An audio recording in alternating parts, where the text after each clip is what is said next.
Nesse vídeo eu vou falar um pouco sobre bruxismo e alguns sintomas de ansiedade.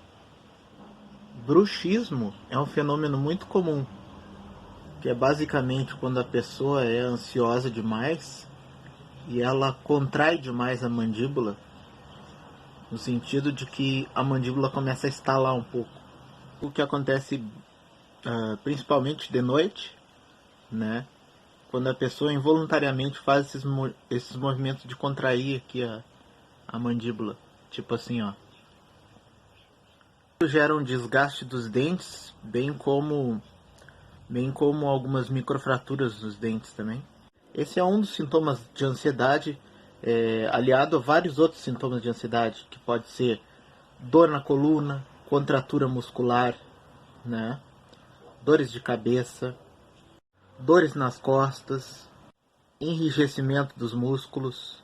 Isso ao longo do tempo vai gerando um desgaste, né, na pessoa.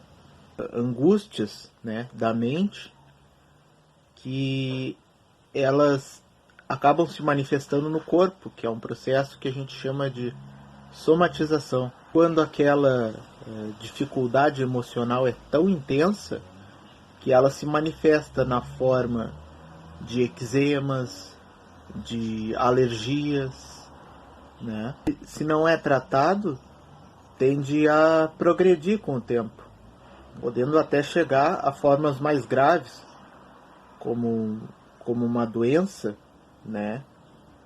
Como um câncer, por exemplo.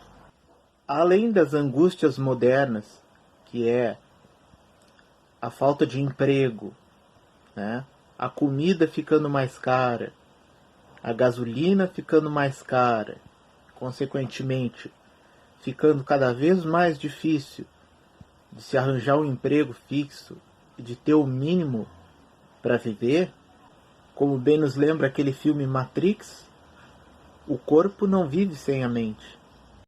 Os dois estão interligados.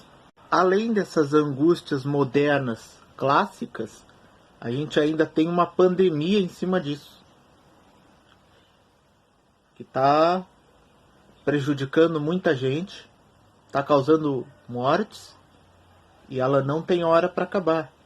Então, por isso que é sempre importante a gente consultar um profissional especializado, né, que de repente vai nos encaminhar para um psiquiatra também.